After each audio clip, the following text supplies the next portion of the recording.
why am I willing to give Threads a try? If I'm abandoning Twitter, why am I willing to give Threads a try? So I wanted to get this video out as quickly as possible because I believe what I'm about to share with you is going to be such an important perspective, and it's probably going to challenge and help a lot of you guys watching this. So let's get into it. So who doesn't love a new app, right? Who doesn't love a new outlet of distraction and noise, especially when you're not really having a lot of success in another app, right? No, but in all seriousness though, to be honest, I personally have never cracked Twitter, all right? It's just hasn't really worked out for me. Difficult. I've been on the platform for probably since about 2009, and to date I have about 1,500 followers maybe, and I don't really think anybody sees my tweets, to be honest. That's the way I feel. And I think one of the reasons I haven't been so successful at the app is the kind of communication that it favors, right? So let me explain. I've never really been a fan of the whole stream of consciousness, verbal diarrhea, ongoing dialogue, say whatever comes to mind kind of communication, right? So I personally, even if that stuff could be insightful, even if it could be helpful, I personally like to think through my ideas, research them, critique them, analyze them before then presenting them to the world, because I believe that doing it this way, I can actually ensure that I am sharing the best possible value with whoever's watching it and whoever's listening, right? Which is one of the reasons I really enjoy YouTube, right? I can think through my ideas, I can research them, I can plan them, and then I can package them and then present it to you guys, and that way serve you guys. Interestingly, the Bible says in Proverbs 10:19 that in the multitude of words, sin is not lacking, right? But he who restrains his lips is wise. Twitter isn't really built for restraint. It's built for that rapid, ongoing dialogue. And I just felt as though that if I moved in that direction, not only was I likely to say something stupid and uninformed, I was very likely to say it in front of the world, like in public. So my style of thinking and communication was never really that well attuned to Twitter. The second reason I believe I haven't been successful at Twitter is that I treated it like every other platform, as just simply a promotional tool, right? Now, I know that every one of these platforms to some degree is a promotional tool, but what I mean is that I didn't even care to like adapt my voice to the platform, right? I just post links to my music and just anything I wanted to promote, and not really care much for the kind of like that conversational nature of the platform, again, because it didn't really favor how I like to communicate my ideas. Those are two reasons I didn't succeed at Twitter, but if I'm being honest, those are kind of like the minor reasons, right? Now, this third reason is the main reason, and this I suspect is what will be most helpful to you guys who are watching. Proverbs chapter 22 verse 3 sets the foundation for this when it says this, all right? It says, "The prudent sees danger and hides himself, but the simple go on and suffer for it," all right? So that basically means that the wise person is preemptive when they see danger, whereas the fool makes no plans whatsoever and often overestimates what they're capable of, right? So what exactly am I referring to? Unlike other major social media platforms, Twitter has absolutely zero filtering of obscene content. And to be clear, yes, I'm talking about corn.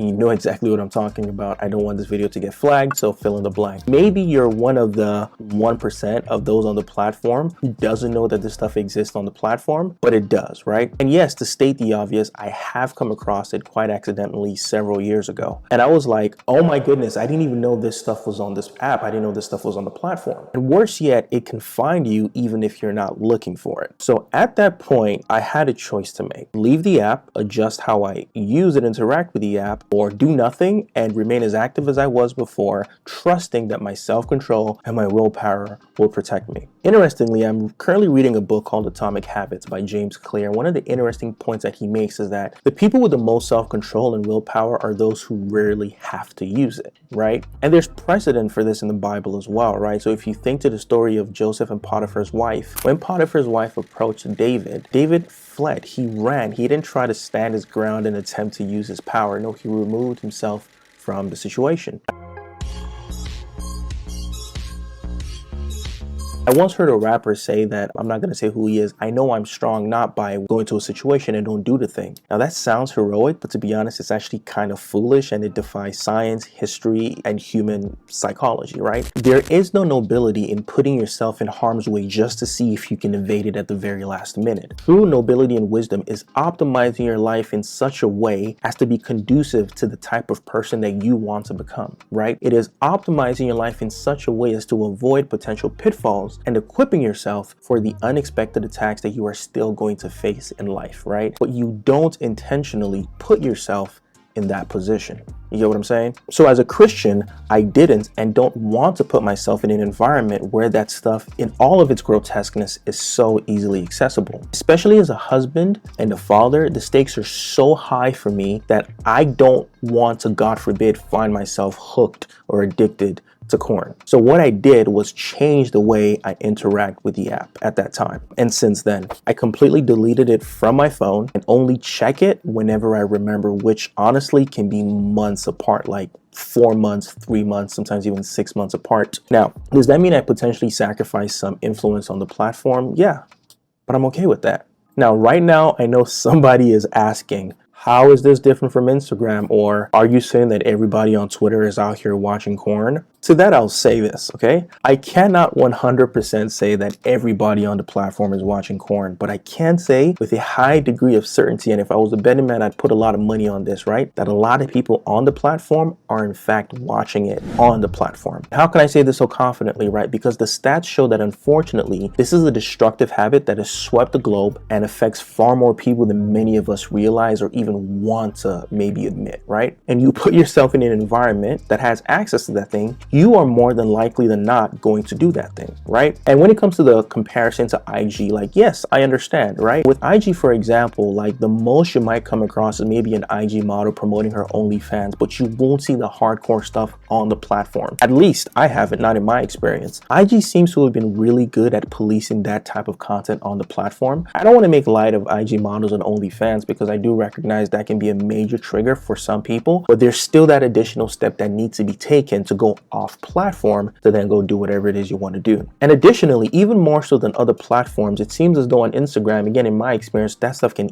easily be filtered out of your algorithm and out of your feed altogether. So it would seem to me that on IG, if you don't go looking for that stuff, you won't find it. Are there still potential pitfalls with IG? Of course, or any social app? Of course, right? Just like being on the internet in general, there's always risk of being exposed to this stuff. The point here I'm making is being wise, being mindful, and not intentionally putting yourself in a place that will give you direct access to that. You see, over the years, I have been learning to give real consideration to what I give my time, my attention, and my resources to. Not just to hop on the latest trend, good or bad, but to seriously consider how might this thing affect my life for the better or for the worse, right? My social media platforms are no different. It's no exception, right? In all honesty, I actually imagine a day where I kind of just disappear from the public and just go live in a secluded island with my family. But at least for the time being, a big part of how I make a living is literally built on social. And so I kind of need to find a way to interact with these platforms in a healthy way. So I need it for now,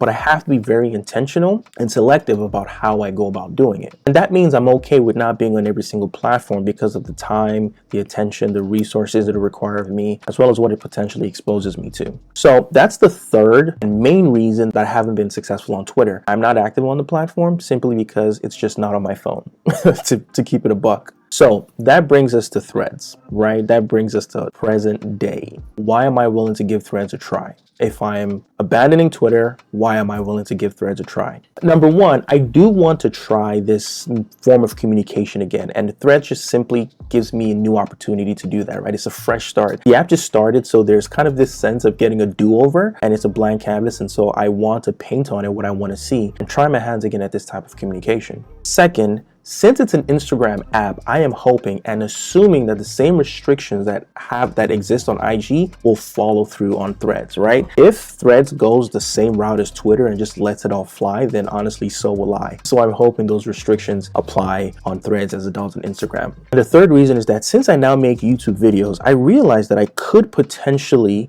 work with this whole ongoing conversational commentary nature of Twitter. Like the fact that I make YouTube videos could actually work for this kind of communication, but not simply by just posting links to my video like I did in the past. No, I actually want to experiment with something to see if it works. All right, so here's what I plan to do. I script out all of my YouTube videos before I record them, whether fully or in part or in bullet points. I generally tend to script it all out. Now, because I already have the text, i.e. the script of the video, I realize that I can just take key sections of it, right? Especially the sections that you guys respond to, and then post them as threads on Threads. Clever guys. And so what that then does is that I can put it out there, see if it generates response, and then if it generates response, I can then more quickly and more easily engage with those reactions on threads. And this is actually really good because it allows me to serve the conversational nature of the platform without feeling as though I'm just shooting at the hip or engaging in this endless cycle of verbal diarrhea. Because my responses are going to be based on what I already know, what I've already researched, the things that informed the video in the first place. You get what I'm saying? That's how I plan to use threads. Plus maybe the occasional random thought here, or even better yet, potentially use the platform as a way to test the video ideas. Alex Hormozi does this. I'm gonna post the idea on Twitter, see if it generates conversation. If it generates conversation, that means there's interest. You then go ahead and make a video for that. After I make a video for that, I then post some of the scripts, some of the threads on threads and kind of respond. And the idea is that this could potentially create a kind of like positive feedback loop. Who knows if it's going to work, but I'm gonna try it, right? So that's it, right? That's why I'm leaving Twitter for threads, and that's how I plan to use threads. Well, technically, I guess I'm not leaving Twitter. My account is still there kind of collecting dust. So if at some point Twitter decides to clean up the platform and remove certain types of accounts, then maybe I might become engaged in the app again. But at least until then, my relationship with Twitter kind of remains in this nebulous space. Finally, let me wrap up with this. And I need you to listen to this, okay? If you're someone who's already watching this stuff, addicted to it perhaps, and you know it's damaging and you want to be free, and you're on Twitter, for example, you got to ask yourself a question, right? What are you willing to do? How far are you willing to go? What are you willing to give up in order to gain something better, right? This isn't just for Twitter. It's just like putting yourself in any environment where you have access to this thing that you know is destroying you. How far are you willing to go, right? Ask yourself this question. Is the pain of your bondage, okay, greater than the pain of the sacrifice you will have to make in order to attain freedom? Is it? Because as long as the pain of your bondage, okay, is not greater than the pain of the sacrifice, you will remain exactly where you are. There's a lot more I could say about this, but I'll leave it there for now. I hope this was helpful. I hope you found value in this. If you did, then there are a number of things you can do. All right, you can like this, you can comment, and you can definitely share with a friend, family member, stranger. Okay, definitely subscribe and hit the bell notification as well. I'm thinking about maybe when this channel hits 10K to start a private community for those who want like more intimate contact. If that's something you'd be interested in, then put a 10K community in the comments, so at least that way I can get a sense of who might be interested in kind of like that kind of communication. And then finally, what you can do right now is you can also join my Artist CEO newsletter. It's a weekly newsletter that I send out where I share resources, articles, books that I'm finding helpful in my personal journey as an artist, as an entrepreneur, and obviously in my faith journey as well. And then last but not least, if you want to support the merch, then be sure to join the Culture Rich Road mailing list as well, because by joining the mailing list, you're going to get access to special perks, discounts, early access to drops, and so many, many more things. With all that said, thank you so much for watching. My name is Shope. Check out this playlist for some great music, and check out this playlist for some more great insights. I'll see you next time. Peace. I'll admit it. Yeah, I get it. You be holding me